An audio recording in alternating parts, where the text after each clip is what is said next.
रमेश देव का जन्म 30 जनवरी सन 1929 को महाराष्ट्र के कोल्हापुर शहर में हुआ था।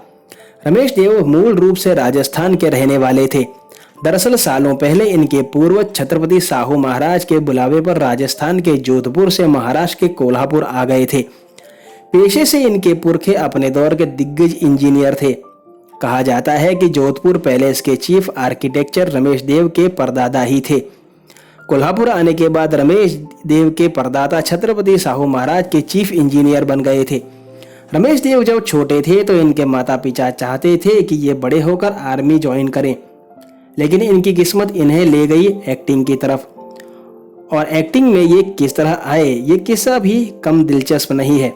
दरअसल इनके पिता पृथ्वीराज कपूर साहब के बहुत बड़े फैन थे। सन 1947 की बात है। अपने पिता के साथ ये भी पृथ्वीराज कपूर की एक फिल्म की शूटिंग देखने पहुंच गए थे। किस्मत कैसे अपना खेल खेलती है उसकी एक मिसाल देखिए। जिस फिल्म की शूटिंग होनी थी उसमें काम करने वाला एक चाइल्ड आर्टिस्ट उस दिन सेट पर नहीं पहुंच पाया। फिल्म के डायरेक्टर की नज़र नन्हे रमेश पर पड़ी और उन्होंने रमेश से पूछा, क्यों बच्चे, तो फिल्म में काम करना चाहेगा? रमेश ने अपने पिता की तरफ देखा। पिता ने हामी भरी तो रमेश देव ने डायरेक्टर से कहा कि जरूर करूंगा। इस फिल्म में रमेश का एक ही सीन था और एक ही डायलॉग था, जिसमें वो पृथ्वीराज कपूर से टकरा जाते हैं और पृथ्वीराज इनसे कहते हैं कि सामने देखकर चला करो बेटा।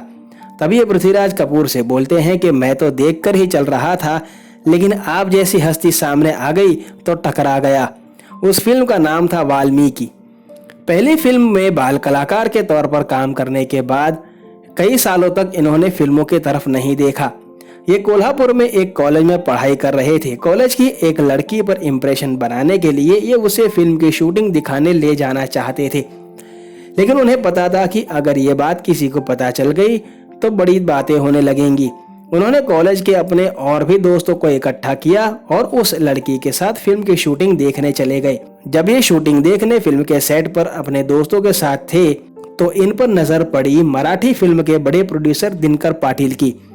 दिनकर पाटिल ने इनके ग्रुप को देखा तो उन्हें लगा कि उनकी फिल्म में मौजूद जूनियर आर्टिस्ट पहलवान टाइप के हैं। अगर कॉलेज का ये ग्रुप उनकी फिल्म में जूनियर आर्टिस्ट की हैसियत से आ जाए तो फिल्म ज्यादा बढ़िया लगेगी। दिनेश पाटिल ने रमेश देव से कहा कि क्यों ना इस फिल्म में तुम्हारे दोस्तों के साथ एक्टिंग भी कर लो। ये सभी राजी हो गए। ग्रुप की लड़कियों को दिनेश पाटिल ने उस दिन 10 रुपए दिए और लड़कों को 8 रुपए।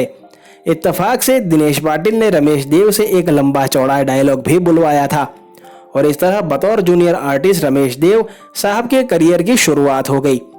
जूनियर आर्टिस्ट की हैसियत से रमेश देव ने कुछ और मराठी व हिंदी फिल्मों में काम किया, लेकिन साल 1955 में रिलीज हुई राजा परांजपे की फिल्म अंधाला मांग तो एक डोला में ये पहली दफा विलन के रोल में दिखे। इस फिल्म के बाद मराठी फिल्मों में ये अच्छी तरह से एस्टेब्लिश हो गए, लेकिन हिंदी फिल्मों में नाम कमाना अभी बाकी था। साथ ही साथ ये फिल्मों में हीरो भी बनने का ख्वाब देख रहे थे। हीरो बनने का रमेश देव का ख्वाब 1959 में रिलीज हुई फिल्म सदा जन्माची सोबती से पूरा हुआ। दरअसल इस फिल्म के प्रोड्यूसर की लड़ाई हीरो से हो गई थी और हीरो ने ये फिल्म छोड़ दी थी। हीरो के जाने के बाद प्रोड्यूसर ने इनसे हीरो का रोल निभाने के लिए कहा। अचानक मिला ये ऑफर उन्होंने ठुकरा दिया, लेकिन जब इस फिल्म के सिनेमेटोग्राफर ने इन्हें कहा कि फिल्म में हीरो बनने का मौका मिल रहा है तो उसे गंवाओ नहीं, तो उन्होंने इस ऑफर को स्वीकार कर लिया और इस तरह से मराठी फिल्मों में बतौर हीरो इनके करियर का आगाज हो गया। राजश्री प्रोडक्शन ने अपनी फिल्म आरती में इन्हें शशिकला के पति का रोल दे दिया। इस तरह हिंदी सिनेमा में भी इनकी एक मजबूत शुरुआत हो गई। धीरे धीरे लोग इन्हें पहचानने लगे। रमेश देव ने अपने करियर में लगभग 350 हिंदी फिल्मों में काम किया और लगभग 250 मराठी फिल्मों में काम किया। इसके अलावा इन्होंने कई दूसरी भारतीय भाषाओं में भी फिल्में की। इनमें सबसे ज्यादा गुजराती और राजस्थानी फिल्में हैं। और केवल फिल्मों में ही नहीं, रमेश देव ने टीवी पर भी खूब काम किया। साथ ही साथ थिएटर में भी इन्होंने काफी काम किया। फिल्मों में काम करने के दौरान ही इनकी मुलाकात नलिनी सर्राफ से हुई थी, जो कि इनकी ही तरह एक एक्ट्रेस थी। जिस जमाने में ये नलिनी सर्राफ से मिले थे उस जमाने में फिल्मों में बतौर विलेन ज्यादा काम कर रहे थे। नलिनी से किसी ने कहा था कि जरा इनसे दूर ही रहना, लेकिन एक दिन ट्रेन में रमेश देव और नलिनी सर्राफ की मुलाकात हो गई, जो तुरंत ही दोस्ती में बदल गई। आगे चलकर दोनों के बीच नजदीकियां बढ़ी और साल 1963 में इन दोनों ने शादी कर ली। रमेश देव से शादी करने के बाद नलिनी शराफ ने अपना नाम बदलकर सीमा देव रख लिया। कई हिंदी और मराठी फिल्मों में इन दोनों ने साथ काम किया। बाद में दोनों ने अपनी खुद की एक प्रोडक्शन कंपनी भी शुरू की जिसका नाम रखा था रमेश देव प्रोडक्शंस। रमेश देव ने कुछ फिल्में डायरेक्ट भी की। साथ ही साथ अपनी प्रोडक्शन कंपनी से इन्होंने कुछ मराठी सीरियल्स भी बनाए। रमेश देव और सीमा देव के 2 बेटे हैं।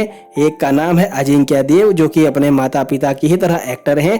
दूसरे का नाम है अभिनव देव जो कि फिल्म डायरेक्टर हैं। सुपरहिट फिल्म दिल्ली बैली के डायरेक्टर रमेश देव के छोटे बेटे अभिनव देव ही थे। अजिंक्य देव ने कई फिल्मों में और टीवी सीरियल्स में काम किया है और वे मराठी फिल्म और सीरियल्स का एक बड़ा नाम है। साथ ही उन्होंने कई हिंदी फिल्म और सीरियल्स में भी काम किया है। वहीं अभिनव देव उनके डायरेक्शन के क्षेत्र में एक बड़ा नाम है। कैसा लगा आपको रमेश देव और उनके बच्चों के बारे में जानकर मुझे जरूर बताइएगा और वीडियो पसंद आने पर लाइक करना बिल्कुल ना भूलें। फिर मिलेंगे एक नए एपिसोड में जल्द। धन्यवाद।